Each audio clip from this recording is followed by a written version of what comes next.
Every Friday, at exactly 6:15 p.m., the same man sat at the same table by the window. He always ordered 2 meals but only ever touched one. The staff stopped asking questions months ago. The regulars had stopped looking. To the occasional newcomer who noticed and leaned toward their dining companion with a raised eyebrow, the waitress, Patty, would simply shake her head and mouth 2 words. Leave him. To most people who passed through Harlow's diner on a Friday evening, he was just a man who couldn't move on, a shadow in a flannel shirt. A ritual nobody understood, until one evening in early November, a woman in a charcoal wool suit walked in out of the cold. She didn't whisper to anyone. She didn't assume. She walked straight to his table, glanced at the empty chair across from him, the untouched plate of pot roast still steaming, and asked, quietly enough that only he could hear, "Who are you still waiting for?" For the first time in 14 months, Ethan Cole looked up and answered. Harlow's diner sat on the corner of Caldwell Street and 5th, wedged between a dry cleaner that had been closing down for 3 years and a hardware store that smelled of sawdust and rust. It was the kind of place that had a hand-painted menu board above the counter, mismatched salt shakers, and a pie display case that was always one slice ahead of the posted inventory. On weekday mornings it filled with tradespeople. On Sunday afternoons, it drew families with toddlers and grandparents. The kind of crowd that made the booths feel warm, even when the heat was struggling. But on Friday evenings, it held a quieter congregation, people who had survived the week and wanted something uncomplicated, a plate of something hot, a cup of coffee that didn't require a name spelled on a cup. Ethan Cole had been coming every Friday for 14 months. He always arrived at 6:12 and was seated by 6:15. He sat at table 7, the 2 top by the east window, the one with the slightly uneven leg that the kitchen staff had shimmed up with a folded cardboard square 3 winters ago and never properly fixed. He sat in the chair facing the room. The other chair faced the window. He ordered the same 2 things every week. For himself, the beef stew with a side of sourdough bread and a black coffee. For the other chair, the roasted chicken with seasonal vegetables and a glass of iced water with lemon. He never touched the second meal. He never moved the glass. When the bill came, he paid for both.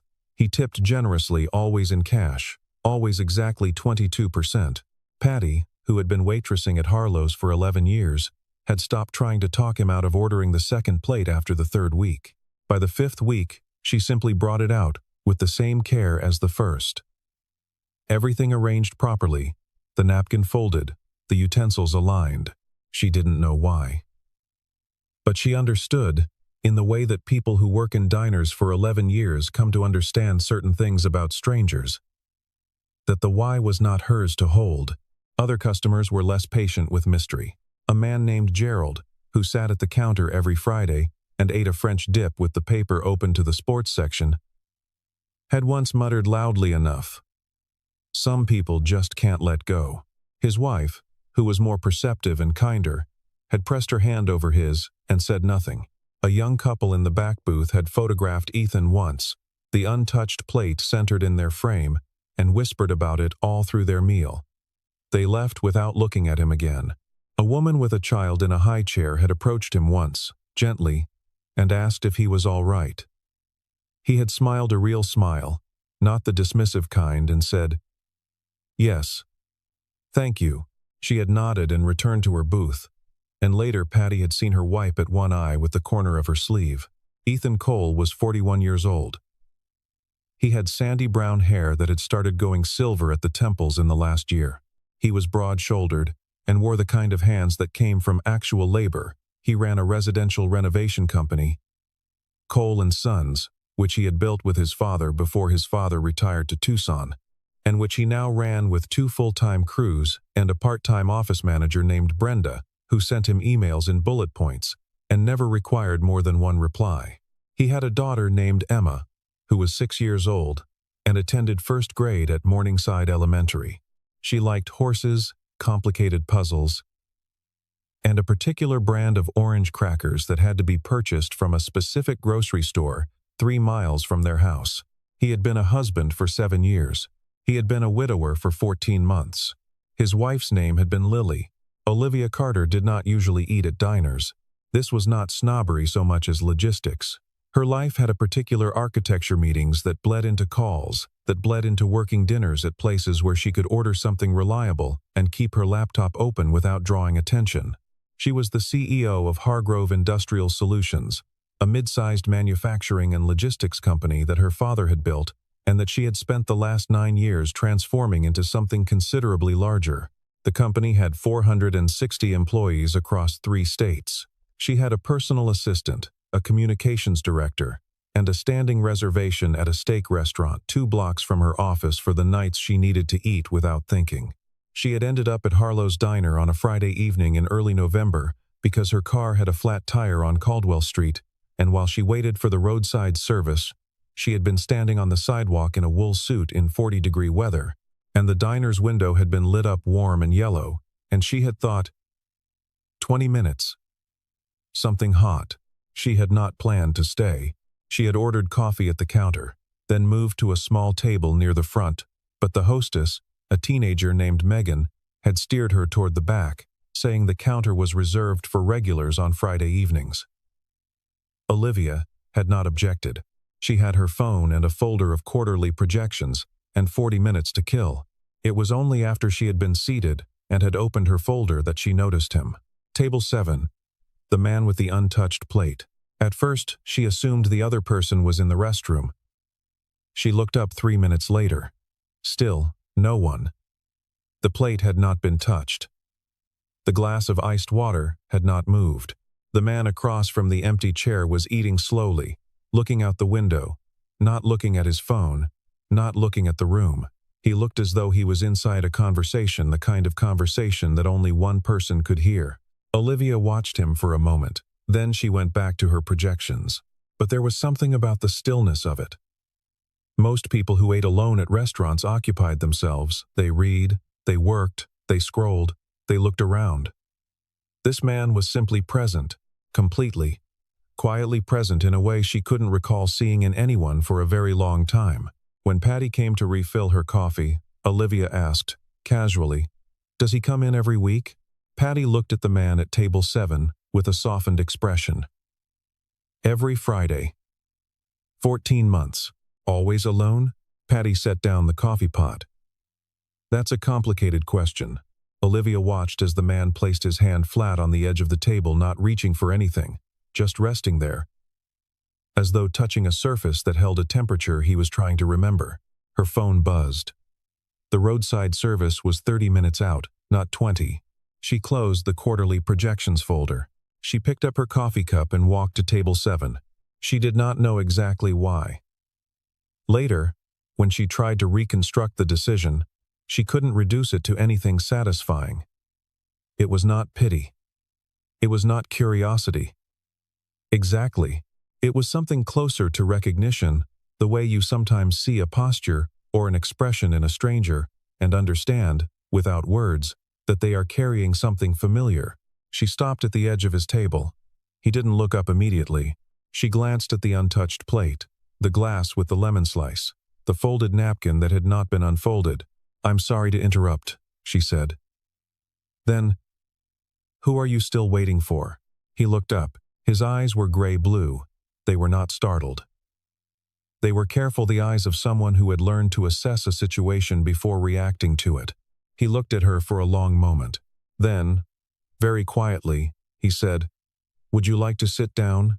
She sat in the chair facing him, not the empty chair, which, she had understood instinctively, was not available, but she pulled a chair from the adjacent unused table and placed it at the side. He seemed to appreciate the precision of that. For a moment, neither of them spoke. Olivia wrapped both hands around her coffee cup. Outside, a city bus moved through the orange streetlight. Inside, the diner murmured softly around them, the sound of silverware and low conversation, the hiss of the kitchen. "You asked who I'm waiting for," Ethan said finally. His voice was level, not flat level. There was a difference. "The honest answer is, no one. I stopped waiting a while ago." He paused. "But I keep coming." Olivia said nothing. She waited. Her name was Lily. He said it the way people say the names of places they grew up in, familiar, slightly worn, weighted with memory rather than grief. We came here every Friday. From the third date onward, this was our restaurant, a small pause, not fancy enough to be a special occasion place, just ours. He looked at the untouched plate. Roasted chicken, seasonal vegetables, a glass of water with a lemon wedge. That was always her order, he said. Olivia followed his gaze. The chicken had gone slightly cold, she could tell. The lemon had started to bleed into the water. I made a promise. Ethan continued. The last Friday she was able to come. She was all ready. He stopped. Started again.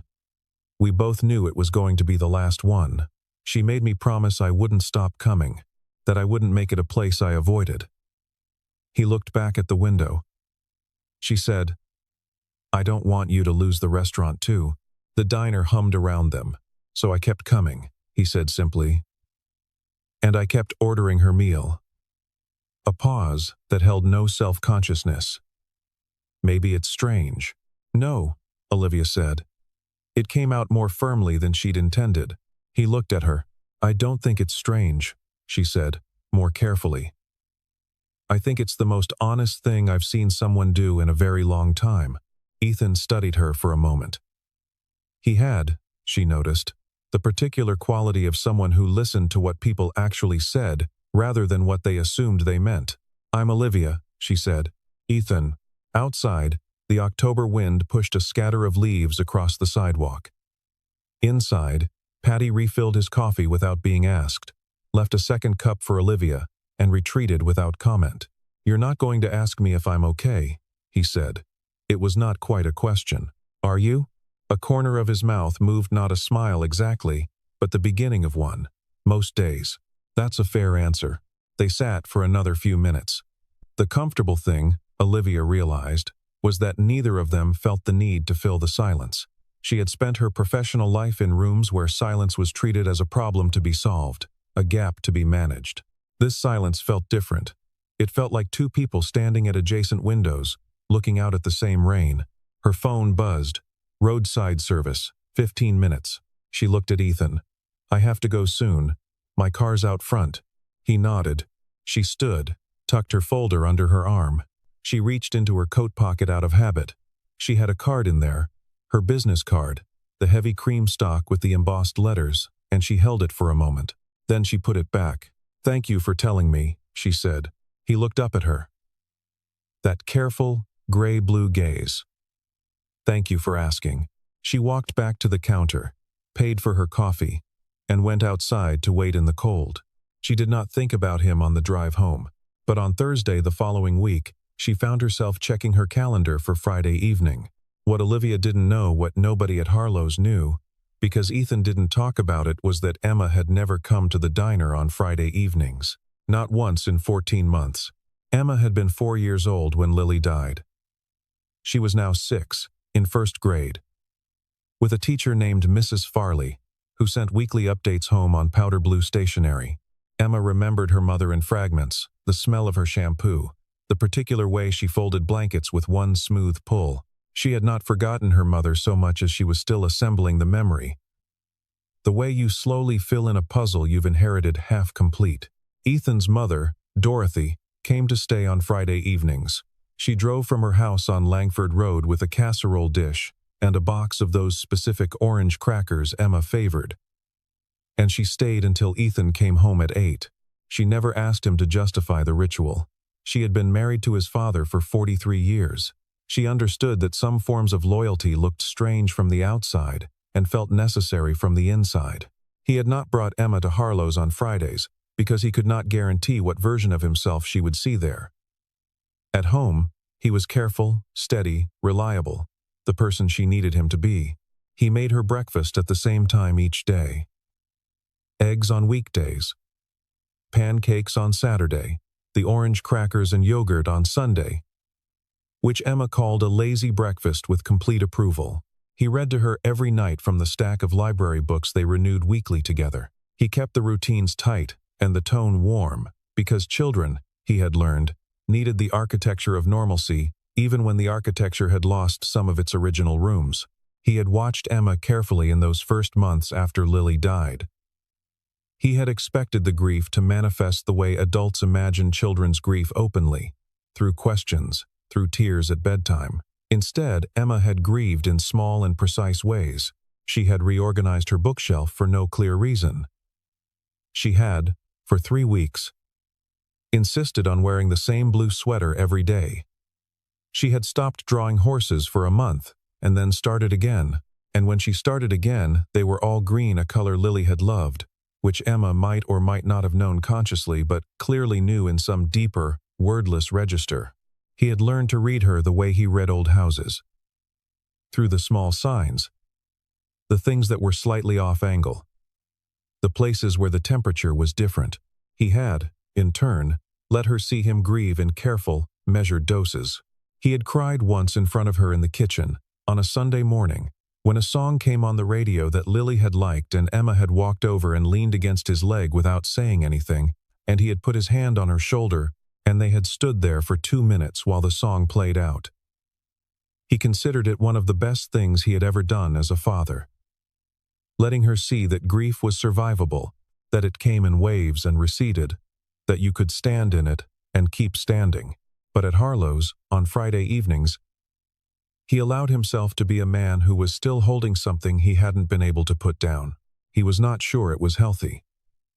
His therapist, a thoughtful man named Dr. Ashworth, had not told him to stop. He had said, once, "Some rituals are a form of maintenance, not avoidance. The question is whether you're keeping it in order to stay present in your grief, or whether it's keeping you from moving forward in your life." Ethan had thought about that for a long time. He had not come to a conclusion that he fully trusted, so he kept going. He had started, in recent months, to notice the difference. The first 6 months, the Friday ritual had felt like drowning slowly in the same spot. The second 6 months, it had started to feel more like he struggled for the right word, tending, like visiting a garden that you couldn't let go wild. And then the woman in the charcoal suit had sat down across from him, and he had said the words out loud for the first time to someone who was not Dr. Ashworth or his mother. And something, very quietly, had shifted. The following Friday, Olivia came back. She had told herself she was returning because she had liked the pie. Patty had left a slice of apple pie on the counter as she left, and she'd taken it home in a paper box and eaten it at her kitchen island at 10:30 at night, and it had been one of the best things she'd tasted in months. And that was a perfectly rational reason to return to a diner. She arrived at 6:45, later than the previous week. She could see from the window that he was already there. Table 7. The window chair. The second place setting untouched. She did not go to his table immediately. She sat at the counter and ordered coffee and the apple pie and ate slowly, not looking at him. Not looking at him either. She was, she told herself, simply a person eating pie at a diner on a Friday. After about 15 minutes, she heard the chair scrape at table 7. She didn't look up. A moment later, Ethan Cole appeared at the stool, 2 seats down from her. He sat down. Ordered a coffee refill from Patty without looking at the menu. "You came back," he said. "The pie," she said. He glanced at her half-eaten slice. The corner of his mouth moved again in that way she was beginning to recognize, not quite a smile, but adjacent to one. "It's a good pie," he agreed. They sat in silence for a moment. The counter felt different from the table, more casual, more side-by-side than face-to-face. Less like a conversation that needed managing. "You left before I could ask," he said. "What do you do?" "I run a company." "What kind?" "Manufacturing and logistics. We make components for agricultural equipment, mostly. And some distribution work." She said it the way she always said it to people who weren't in her industry accurately, without the performance that crept into her voice when she was in a boardroom. "It sounds drier than it is." He looked at his coffee. "Probably doesn't," she smiled. "Probably doesn't," she agreed. "You?" "Renovation. Residential, mostly. Old houses. Things that need to be put back together." She looked at his hands on the counter. the calluses. The slight discoloration at one knuckle, from what looked like a healed cut. "Do you like it?" she asked. He thought about it, really thought about it, the way people so rarely did with that question. "Yeah," he said. "I like taking something that's been neglected and making it right again." There's something. He paused, honest about it. She turned slightly on her stool to look at him. "You use that word a lot."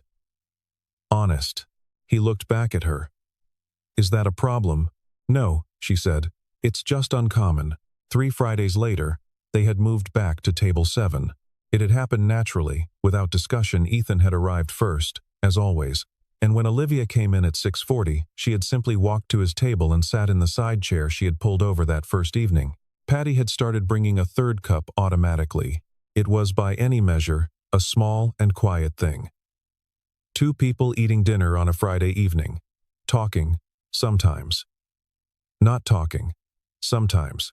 Watching the street through the east window when the conversation ran dry, which it rarely did and which never felt like failure when it did. Olivia had not told anyone at work about it. This was not, she told herself, because there was anything to hide. There wasn't. She was having dinner with someone. People had dinner with other people. The concealment, if it could even be called that, was more a preservation instinct. Her professional life operated under a particular kind of scrutiny. Every lunch, every association, every friendship that existed outside the walls of the company had a way of becoming useful information for someone. She had learned to keep her private life in a separate container with a secure lid, but there was another reason. One she was less comfortable examining. She had, at some point in the last 3 weeks, started to look forward to Friday evenings. Not in the abstract way she looked forward to the weekend, or the way she looked forward to a productive afternoon. She looked forward to it the way you looked forward to a particular stretch of road you only drove once a week, the one with the good view, the one where you turned the radio down. Her father had died 2 years ago. A stroke, sudden and complete, on a Tuesday morning in March. She had been in Singapore for a conference, and had gotten on the first available flight home, and had arrived 14 hours after he was gone. She had handled it, she believed, correctly. She had been present for her mother. She had managed the estate and the memorial and the transition of the company with efficiency and care.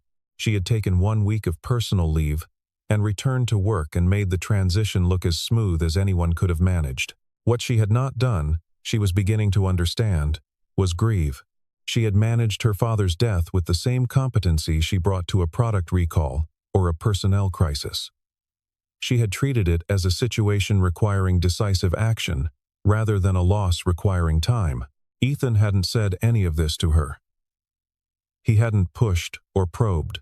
He had simply been, Friday after Friday, someone who was fully present with his own loss, not consumed by it, not performing it, just carrying it openly, the way you might carry something heavy without pretending it wasn't heavy, and something about sitting across from that or beside it.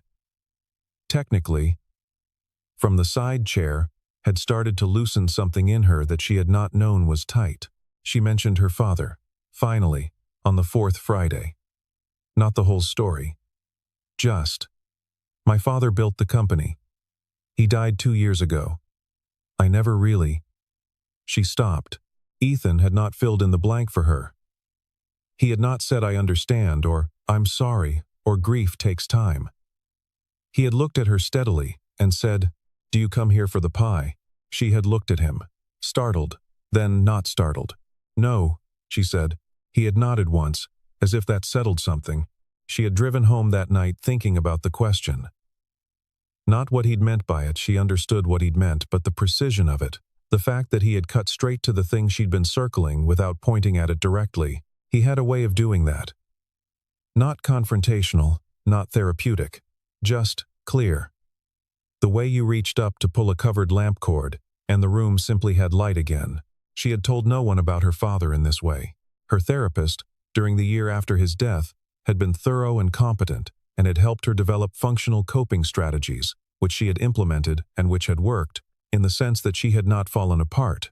What she had not told her therapist, what she had barely told herself, was that she was angry, not at her father for dying, at herself for being in Singapore when it happened, for being 3 calls deep in a conference schedule when the nurse had rung, for arriving 14 hours too late and walking into a hospital room where everything had already been decided, and the machines had already been silenced, and the shape of her father under the sheet was a fact she had not been present for the making of. She had treated the anger as a project management problem, identified the irrational elements, addressed the actionable ones, filed the rest under resolved. The anger, it turned out, had not read the memo. It was still there. Olivia knew this now. Sitting in the diner light on a Friday evening, in a way she had not quite known before Ethan asked her if she came for the pie. Because she hadn't. She had come, she understood now, because she needed a place where carrying something wasn't treated as a deficiency. The first problem came on a Wednesday. Olivia's communications director, a sharp and efficient woman named Helena Cross, had forwarded her a photo with a brief message. "For your information, someone posted this. Do you want me to address it?" The photo was of Harlow's diner, taken from outside, through the east window. It showed 2 people at a table, a man eating, a woman in a dark blazer sitting beside him with a coffee cup, both looking at the window. It wasn't a dramatic image. It wasn't even particularly clear. But it had a caption. Spotted. Hargrove CEO. Olivia Carter. Having a weekly dinner with a mystery man at Caldwell Street Diner. New chapter? The image had been taken, apparently, a week ago. It had circulated in a local business gossip channel, the kind of ambient noise that Olivia usually ignored entirely. She stared at the forwarded message for longer than it deserved. Then she typed back, "No, don't address it," Helena replied. "Understood. Just flagging." Olivia put her phone face down on the desk. The rational response was exactly what she had done. Nothing. The photo showed 2 people having coffee in a diner. It was not a scandal. It was not even interesting. In the context of her actual professional life, the quarterly reviews, the regulatory compliance audit she was navigating, the possible acquisition she had been in quiet talks about for 6 weeks, it was the most minor possible noise. But it introduced something. She found herself, that week, thinking about the dinner from the outside rather than the inside.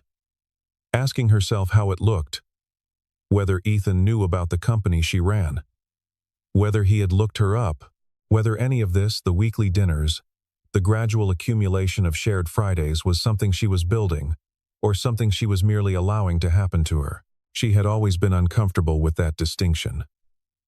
Building implied intention. Allowing implied passivity. She did not, as a general rule, allow things. She decided them, but she was finding it difficult to draw a clear line around what was happening on Friday evenings. It didn't fit the categories she used for her professional relationships, colleagues, stakeholders, strategic partners. It didn't fit the categories she used for her personal life, which were, she was beginning to realize, quite thin. She had close friends from college who now lived in other cities and with whom she communicated reliably and warmly and insufficiently. She had a neighbor who occasionally took in her mail. She had a gym she attended 4 mornings a week and never spoke to anyone at. She had, it occurred to her, organized her life in the same way she had organized her grief, efficiently, at a remove, in a manner that left very little room for anything unplanned or unscheduled, or arrived at sideways through a flat tire on a cold street. On Thursday evening, she was standing in her kitchen at 9 p.m., eating leftover pasta from a container and looking at her phone. And she thought, I could just not go tomorrow. It would be the easiest thing. She could schedule a Friday dinner with a board member. She could send Helena a note about a strategic dinner with the CFO of the company they were in quiet acquisition talks with. She could fill the evening with something productive and purposeful and measurable. These were the categories in which she had always felt most confident. She stood in her kitchen for a while, eating pasta, not making the decision either way. Then she thought about the side chair, about the 3rd coffee cup Patty brought without being asked.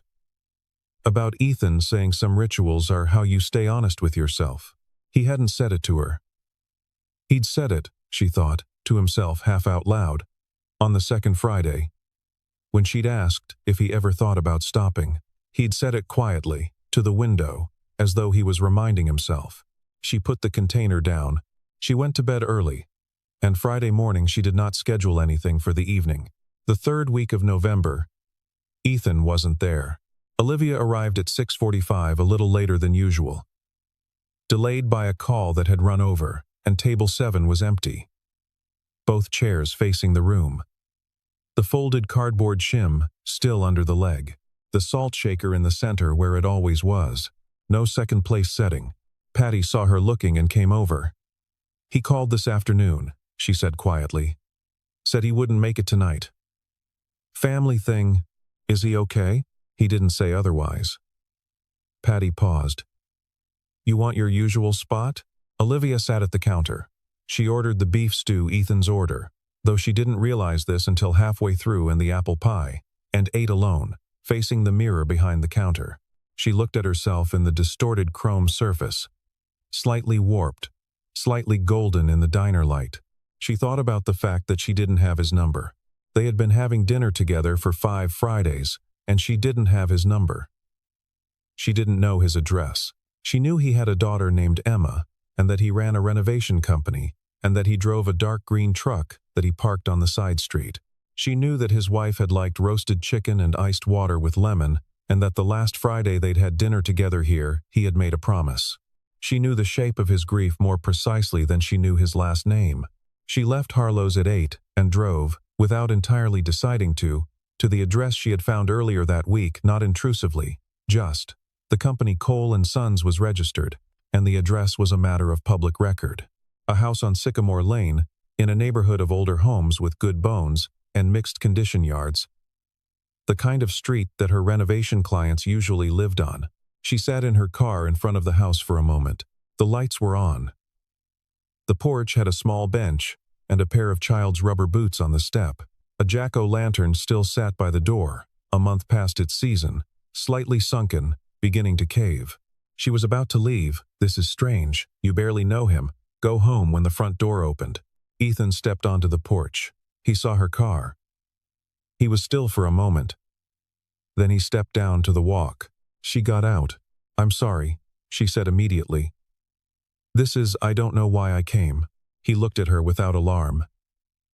"Is everything all right?" "Yes. You weren't there. And I didn't have your number. And..." She stopped. Looked at the sunken pumpkin by the door. "I don't know. I just came." He was quiet for a moment. Then, "Emma's sick. Low fever. I stayed home." He paused. "Do you want to come in?" The kitchen was warm and slightly disordered in the way of houses where one person was doing the work of two. A drawing was taped to the refrigerator, a horse, green for reasons that were exclusively Emma's.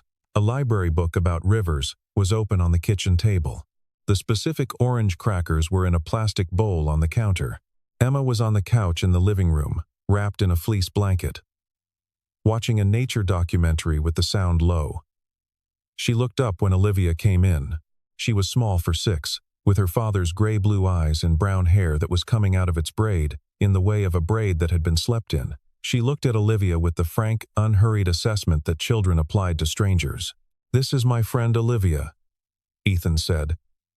"She was worried because I wasn't at dinner." Emma looked at Olivia. "Are you the lady from the restaurant?" Olivia glanced at Ethan. He had a slight, careful expression. "Did your dad tell you about me? He said he talks to someone there now." Emma was quiet for a moment, watching the documentary. A walrus had appeared on the screen. He didn't used to talk to anyone there. Olivia sat down in the armchair across from the couch, the one that faced the television. "Are you feeling better?" "Sort of." Emma looked at her sideways.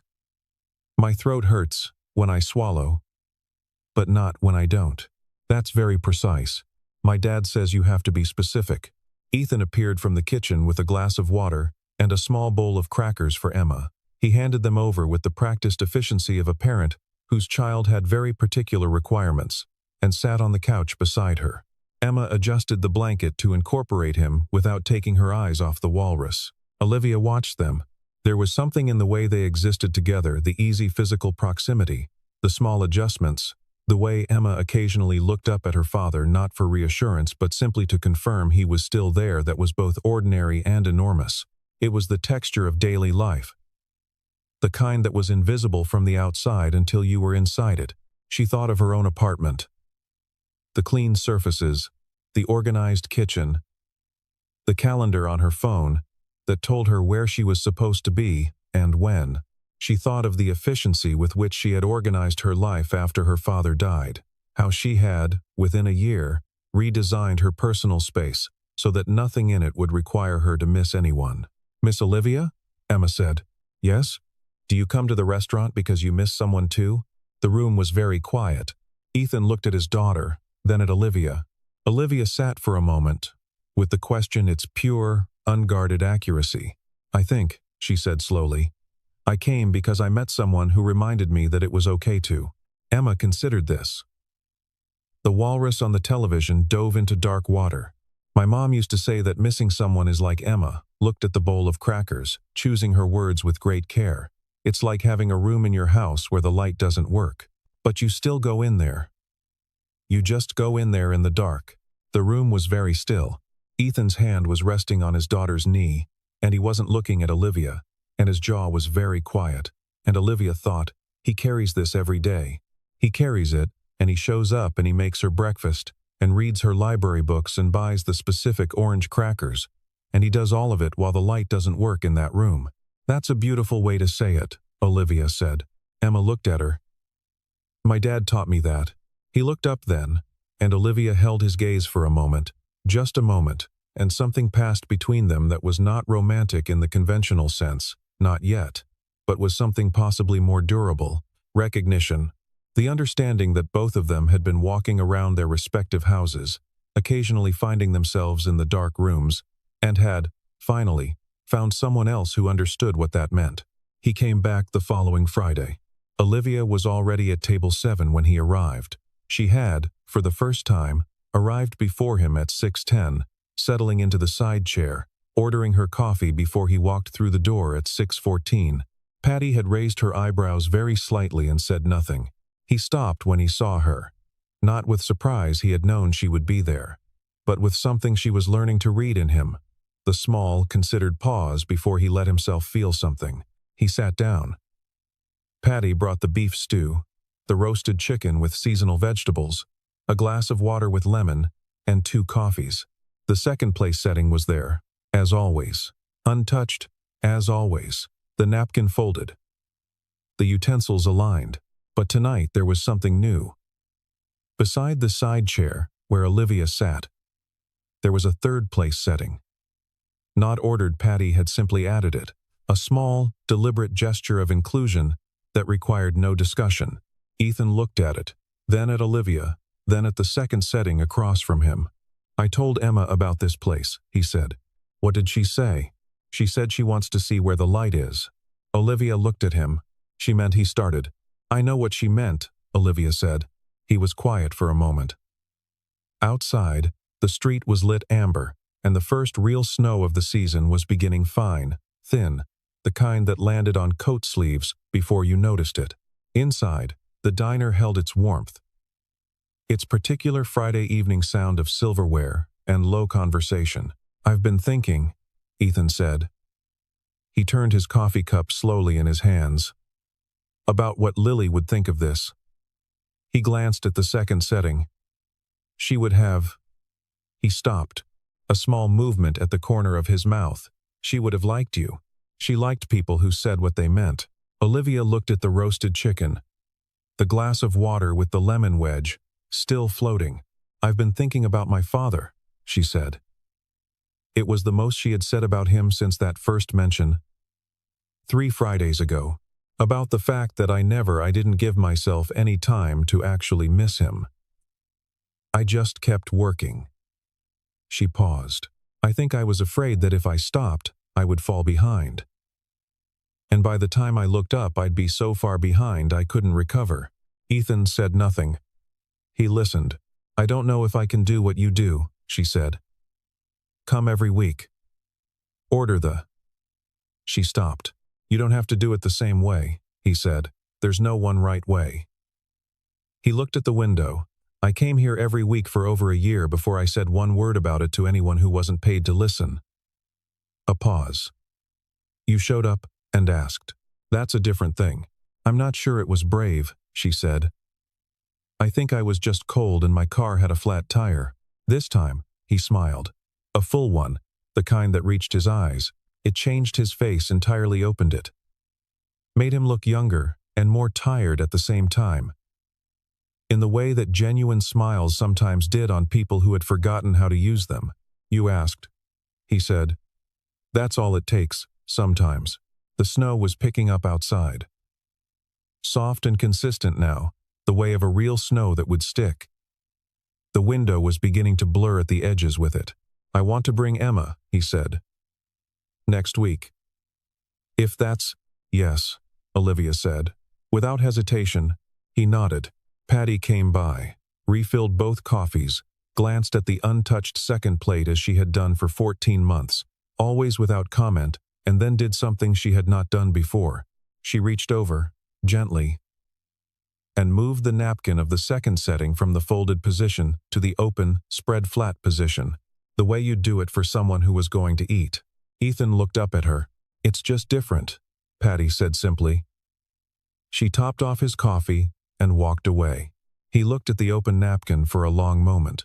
Olivia watched him sit with it, the small adjustment, the new shape of the familiar thing. The napkin had been folded in that same precise rectangle for over a year. Its unfolding was the smallest possible act. It was also not small at all. She thought about the way change arrived, sometimes. Not in declarations or decisions or dramatic turns. In a napkin laid flat. In a side chair pulled from an adjacent table. In a question asked by a woman who had a flat tire on a cold November evening and chose, for reasons she couldn't entirely explain, to walk toward rather than away. The room was warm. The snow was coming down outside the window, fine and steady now, beginning to collect along the sill. Somewhere in the kitchen, something was browning in butter.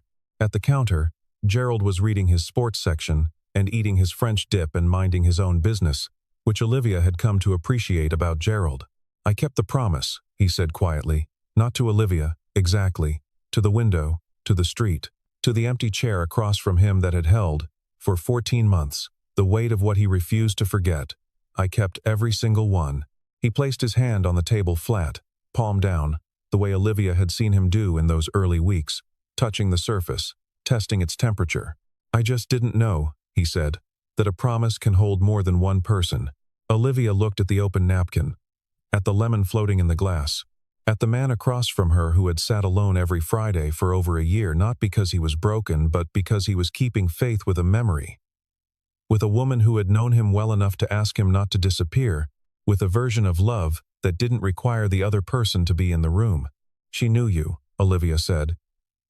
She knew you'd need a reason to leave the house. He turned to look at her. On Fridays, she said. She gave you a reason. Something moved across his face, a loosening, a settling, the way a knot looks when it begins to give. Outside, the snow came down in soft, unhurried lines. The street was starting to hold it. The parked cars, the edges of the sidewalk, the broad shoulders of the dry cleaner's awning next door. Inside, the diner held its warmth. At table 7, the second place setting remained as it always had present, honored, untouched, but around it, the table was fuller than it had been in a long time. Emma wore a purple coat. She held her father's hand walking in from the parking lot, but let go when they reached the door. She was 6, and 6-year-olds opened their own doors. She pushed through into the warmth of the diner and looked around with the full, unguarded attention of someone encountering a new room for the first time.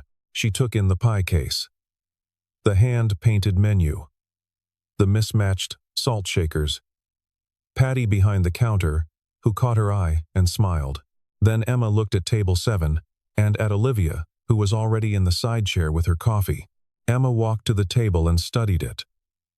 The second place setting across from Ethan's. The folded napkin. the glass of water. "Is that my mom's spot?" she asked. Ethan looked at his daughter.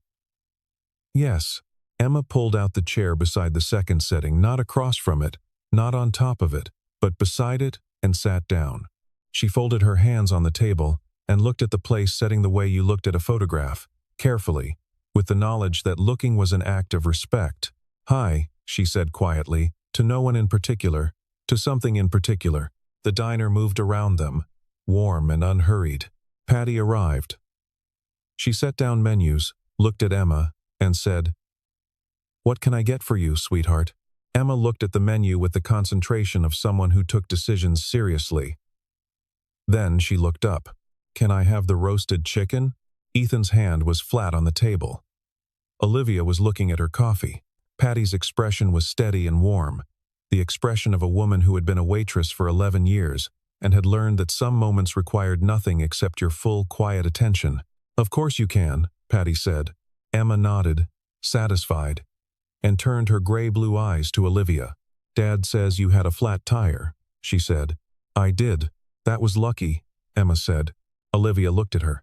"I was just thinking the same thing." Outside, the morning was cold and clear. The kind of November morning that looked brittle from the inside, but felt bracing and clean when you stepped into it. The street was ordinary. The diner was ordinary. The table was a two-top with an uneven leg and a folded cardboard shim that had been there for 3 winters, and at it sat a man who had kept his promise, a woman who had finally stopped running from hers, and a 6-year-old in a purple coat who had ordered her mother's meal without knowing exactly why. Only knowing, the way children sometimes know things, that it was the right thing to do. "He kept his promise," Emma told Olivia, matter-of-factly, picking up a crayon from the children's activity sheet Patty had brought with the menus. "I know," Olivia said. "Mom said he would." Emma drew a horse in the margin green. "As always." "She said he always does." Ethan looked at his daughter. Looked at the window. Looked at the untouched second setting, and the glass of water with the lemon, and the open napkin folded back the way Patty had left it last week. He looked at Olivia. She was watching Emma draw, and there was something in her face, open,